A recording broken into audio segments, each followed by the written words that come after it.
Rojava, Viji, Darfedana Rojava. Savunma susmadı, susmayacak. Savunma susmadı, susmayacak. Savunma susmadı, susmayacak. Sala 2011 vir ve şerê navxweyiyê li Sûriyeyê binpêkirina mafê jiyanê yên bi milyonan kesan, derbûna neçarî, binpêkirina mafê mirovan yên giran û qeyrana cudakariya piralê afrandiye. Di vê proseyê de gelê Kurd ê li Rojava dijîn, bi tekoşîna xwe ya dijî Daişê û çeteyên mîna wanên çekdar û radîkal ne tenê hebûna xwe, ewlehiya herêmî û navnetewê jî parastine. Pergala rêveberiya civakî û siyasî ya ku li Rojava derketiye holê li ser binaaxa rêveberiyeke demokratîk, piralî û beşdariya li ser esasê vekheviya ziman, dîn, bawerî û nasnameyê hatiye avakirin. Pergala rêveberiya ku li Rojavayê saz bûye, di civaka navneteweyî de bersiveke reva dît, wek tecrübeyekî girîng hat nirxandin ku li ser Sûriyeyê çareserkirina aştiyane û kanûnî pêkan e.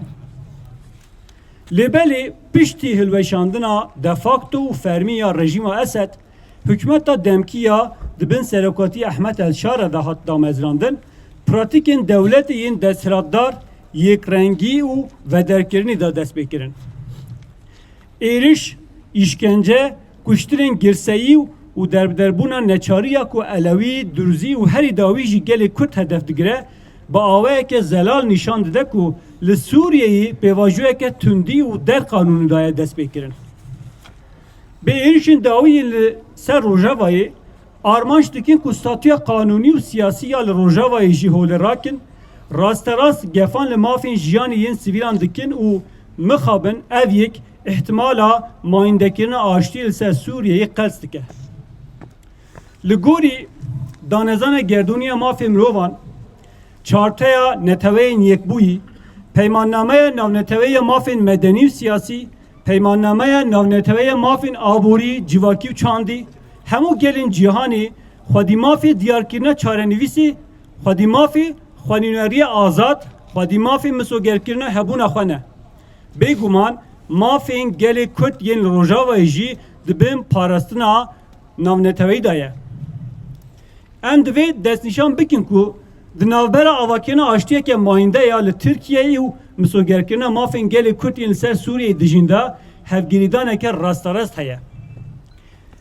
Lêbelê em wekî rêxistinê mafê mirovan û hukûqê, parastina mafê mirovan û denkbilindkirina me ya li dijî êrişên li Rojavayê berbariya me ya aştî û wekheviyê ye. Her wiha em qedexekirina xwepêşandan û meşên aştiyane, destwerdana bê pîvaniyê hêzên ewlehiyê, sepandina serederiyê xirab û rêkarên binçavkirin yê dijî gel, parêzvanên mafê mirovan, rayedarên hilbijartî û parêzer û serokê baroyê em şermzar dikin. Di vê çarçovê de em bang raya giştiya navneteweyî, dewlet û saziyên navneteweyî yên ku li ser Sûriye Rojava xwedî bandor dikin, divê ku li hember êrişên li ser sivîlan û binpêkirîn mafê mirovan yên etnîkî, dînî yên li Sûriyê bêdeng nemînin. Divê li ser bingeha hukûqa navneteweyî de ji bo parastina statuya kanûnî û siyasî ya Rojava gavên bi bandor werin avêtin. Divê konseya ewlehiyê ya yekîtiyên navneteweyî, yekîtiya ji bo komkujiyên li dijî sêvîlan ku bên sekinandin, demildest hemû mekanîzmayên navneteweyî yê parastinê tevî herêma dij firînê çalak bikin. Divê komara Tirkiyeyê ne bi rêxistinên selefî yên radîkal ên wekî HTŞ bi rêya diyalogê li gel Kurd yên Sûriyê dijîn re ji bo avakirina aştiyeke mayînde piştgirî bide. Bi awayeke samîmî û zelal divê ji bo vîna gelê Rojava rêz bêgirtin. û divê bê zanîn ku parastina çaresera demokratîk û statiya kanûnî ya Rojava yek ji şertên bingehên yên xurtkirina aştiya li Tirkiyeyê û ya herêmê ye. Em rêzdarî ji raya giştî radgihînin ku em ê bibin parêzvanên hukûqa navneteweyî ya mafê mirovan, serveriya hukûqê û mafê aştiyê ول سوریه و هرمی جبو آواکنا آشتیه که ماینده پیک بی امی حول بدن کو الکو بنبارین خوین حقوقی و جواکی بیننجه